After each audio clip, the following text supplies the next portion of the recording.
Hello दोस्तों, आज हम आपको सुनाएंगे एक रहस्यमय घर की कहानी। अगर आप हमारे चैनल पर नए हैं तो प्लीज हमारे चैनल को लाइक करें, सब्सक्राइब करें और शेयर करें। एक बड़े शहर में गुड्डू और बबलू दोनों भाई एक साथ रहते थे। दोनों भाइयों ने कॉलेज भी पूरा कर लिया था। उनके परिवार में अब कोई नहीं था, वे अपने चाचा के यहाँ रहते थे। गुड्डू, अब हमारा कॉलेज भी पूरा हो गया, मुझे लगता है कि भाई की अब हमें कोई बिजनेस कर लेना चाहिए। बबलू, हमें उसके लिए बहुत पैसे चाहिए होंगे जो हमारे पास नहीं है। गुड्डू, हमें चाचा से पैसे ले लेते हैं। बबलू, उन्होंने हमें पढ़ाया लिखाया है, हम उनसे पैसे कैसे ले सकते हैं। अब हमें कमाकर उन्हें देना चाहिए क्योंकि चाचा ने ही माँ पापा के जाने के बाद हमें पाला है। गुड्डू भाई, मुझे लगता है कि हमें अपनी पुश्तैनी हवेली बेच देनी चाहिए और फिर उसके बाद हम अपना और चाचा दोनों का जीवन बदल सकते हैं। बबलू, हाँ, बहुत बात तो ठीक है।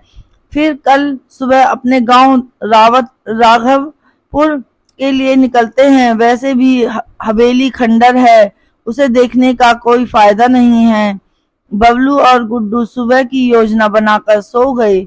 अगली सुबह दोनों भाई उठकर राघवपुर के लिए बस में बैठकर निकल गए और कुछ घंटों बाद अपने गांव पहुंच गए। गुड्डू, अब यहाँ कैसे पता चलेगा कि हमारा घर कौन सा है। बबलू, चाचा ने बताया तो था कि जब जो सबसे बड़ा घर होगा वही हमारा होगा। गुड्डू, हाँ, और सबसे पुराना भी होगा। बबलू, कोई नहीं, चलकर ढूंढते हैं। दोनों भाई अपनी पुश्तैनी हवेली ढूंढ रहे थे कि तभी उन्हें एक आदमी राजू मिला। बबलू, अरे भाई, ये राघवपुर गांव ही है ना। राजू, नहीं, ये जनकपुर है। बबलू, लेकिन बस वाले ने तो नहीं उतारा था। राजू, जब बस वाले ने नहीं उतारा था तो यही होगा। बबलू, अजीब पागल है, जो पूछ रहा हूँ उसका सीधा सीधा उत्तर नहीं दे रहा। राजू, तुझे मैं पागल लगता हूँ क्या बे? बबलू, ठीक है भैया, हमारी गलती है। अब हमें ये बता दीजिए कि यहाँ सबसे पुरानी हवेली के लिए रास्ता कहाँ से जाता है। राजू, मेरी उम्र बहुत ज्यादा हो गई है, लेकिन मैंने कभी इस रास्ते को कहीं भी जाते हुए नहीं देखा है। शायद जाना तुमको ही पड़ेगा। बबलू, ठीक है भाई, तुम हमें माफ कर दो, हम खुद चले जाएंगे। ठीक है राजू, मेरी मर्जी, मैं तुम्हें माफ करूं या नहीं। बबलू, अजीब आदमी है यार। बोलू गुड्डू, चलो भाई चलते हैं, इसके सच में ही स्क्रू ढीले हैं। राजू अकेले ही खड़े होकर हंसने लगा। गुड्डू और बबलू दोनों पुरानी पुश्तैनी हवेली को ढूंढने के लिए आगे बढ़ गए। दोनों राघवपुर की गलियों में इधर से उधर देख रहे थे। तभी उन्हें एक बड़ी सी हवेली दिखाई दी जो अब खंडर बनने लगी थी। गुड्डू, ये हमारी हवेली जिसको हम ढूंढते ढूंढते पागल हो गए थे। बबलू, हाँ, चलो अब इसके अंदर चलते हैं, इसको एक दो दिन में ही बेच देंगे। गुड्डू, हाँ, हमें उसे जल्द से जल्द बेचना होगा। दोनों भाई अंदर गए। तभी अंदर से एक बूढ़ा व्यक्ति भीकू निकल कर आया। भीकू, कौन है इस खंडर में, आज कौन आया है? बबलू, काका, आप कौन हैं? हम इस घर के मालिक हैं। लेकिन आप कौन हैं? भीकू, इस घर के मकान मालिक। अरे, कम से कम मुझसे झूठ मत बोलिए, मुझे क्या चाहिए, मुझे इस ऐसे ही बता दीजिए। बबलू, काका, आप भी कमाल करते हो, जब आपको बता दिया कि हम ही इस घर के मालिक हैं, फिर भी आप बेवजह हमारा समय खराब कर रहे हैं। गुड्डू और काका, जवाब आपको देना चाहिए क्योंकि आप हमारे घर में रह रहे हो। हम इस हवेली के वारिस हैं। गुड्डू और बबलू। भीकू, ठीक है बच्चों, अगर तुम इस हवेली के वारिस होने का दावा करते हो तो ठीक है, मैं मान लेता हूँ दोनों, लेकिन मैं इस घर की रखवाली करता आ रहा हूँ। बबलू, ठीक है काका, आप हमारे परिवार के बारे में कुछ जानते हो क्या? भीकू, मैंने इस घर के मालिकों की सेवा की है, लेकिन मैं तुमको तभी कुछ बता पाऊंगा जब तुम परीक्षा में सफल हो जाओगे। बबलू, कैसी परीक्षा? भीकू, इस घर के मालिक ने एक पुश्तैनी कुल्हाड़ी इस हवेली में गाड़ दी थी।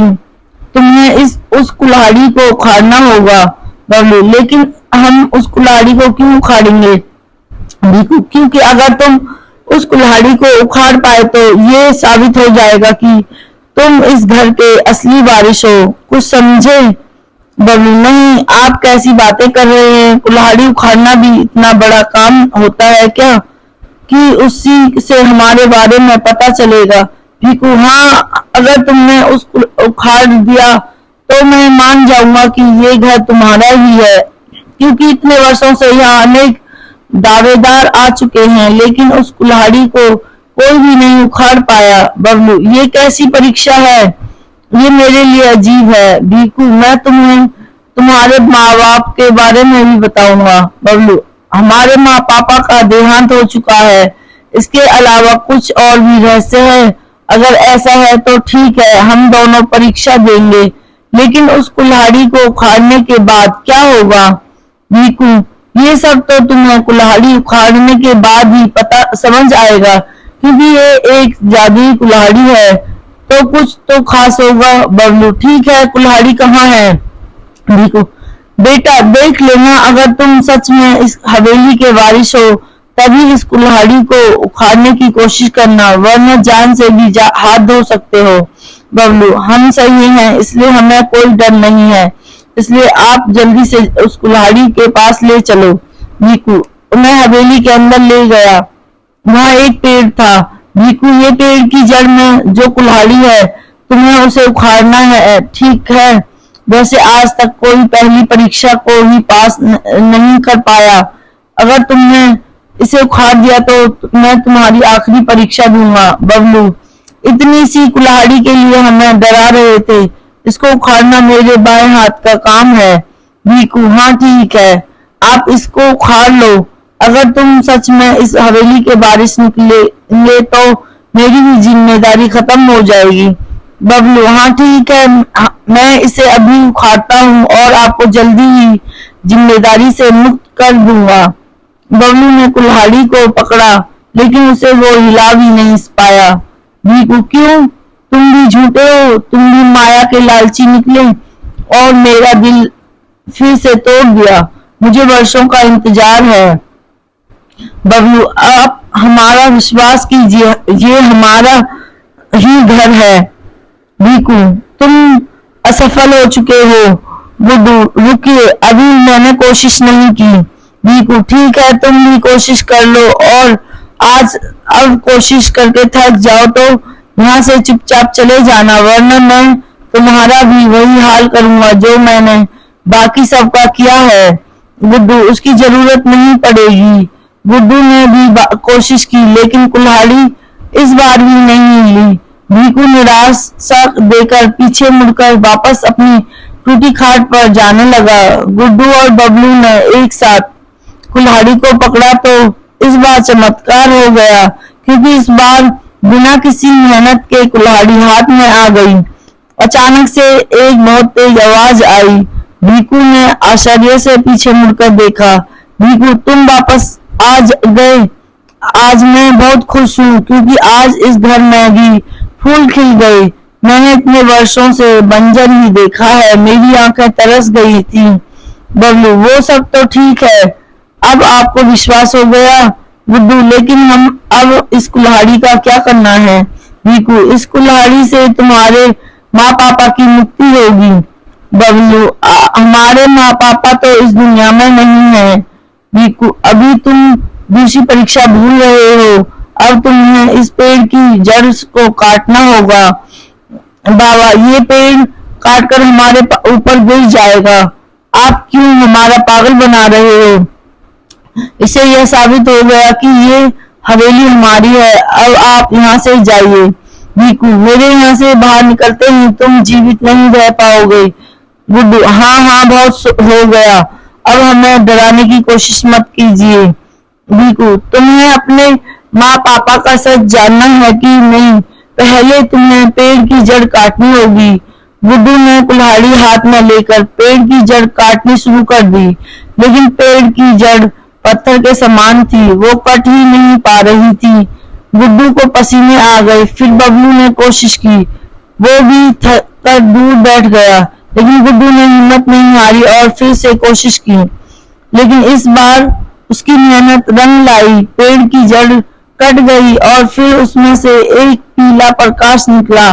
देखते ही देखते पूरा घर पीले रंग से भर गया, जिसके बाद पूरी हवेली नई हो गई और दोनों के माँ पापा भी बाहर निकल आए। वो भी आजाद हो गए। दोनों भाइयों को विश्वास नहीं हो रहा था कि वो अपने माँ पापा से मिल रहे हैं। पापा, मैं जानता था कि हमारे बच्चे हमें आजाद कराने आएंगे। माँ, आज वर्षों बाद मैं अपने बच्चों को देख पा रही हूँ। आज मैं बहुत खुश हूँ। हमने बहुत इंतजार किया, ईश्वर ने आज हमारी सुन ली। बबलू, माँ पापा, ये सब कैसे हुआ, बताइए ना। पापा, आज से वर्षों पहले हम और तुम्हारे चाचा चाची गांव में रहते थे। दोनों भाई राम सिंह और अमर सिंह घर के आंगन में बैठे थे। भीकू भी वहीं पर खड़ा था। अमर सिंह, भैया मुझे घर में हिस्सा चाहिए। राम सिंह, अरे छोटे, तू ऐसी बातें कर रहा है, तू जो चाहेगा मैं दे दूंगा, लेकिन ऐसा क्या हुआ कि तू बंटवारे पर उतर आया। अमर सिंह, मुझे आपकी नीयत समझ आ गई है। मेरी कोई औलाद नहीं है, इसलिए आप अपने दोनों बेटों के लिए मेरी जायदाद भी हड़पना चाहते हैं। राम सिंह, छोटे, तुझे कोई भ्रम हुआ है? तू अपने बड़े भाई पर ऐसा इल्जाम लगा रहा है, तुझे शर्म नहीं आती? अमर सिंह, अगर ऐसा नहीं है तो आप मुझे अपने दोनों बच्चे और सारी जायदाद दे दो। राम सिंह, तुम सारी जायदाद रख लो, लेकिन मेरे बच्चों की तरफ आंख उठाकर भी मत देखना, नहीं तो देख लूंगा तुम्हें। गुड्डू, फिर क्या हुआ पिताजी? पापा, फिर अगले दिन तुम्हारे चाचा ने हम दोनों को मारकर इस पेड़ के नीचे गाड़ दिया और खुद तुम दोनों को लेकर शहर भाग गया। लेकिन वह भूल गया था कि हमारी आत्मा के होते हुए वो जायदाद नहीं ले सकता, इसलिए वो ले नहीं पाया। भीकू ने बहुत मदद की, क्योंकि भीकू जब शहर से सामान लेकर वापस आया तो उसने आवाज लगाई, भीकू, मालिक साहब, मालकिन, आप सभी कहाँ हैं? आज मुझे बच्चे भी नहीं दिख रहे। तभी राम सिंह की आत्मा ने आवाज लगाई और भीकू को सारी बात बता दी। भीकू बहुत रोया।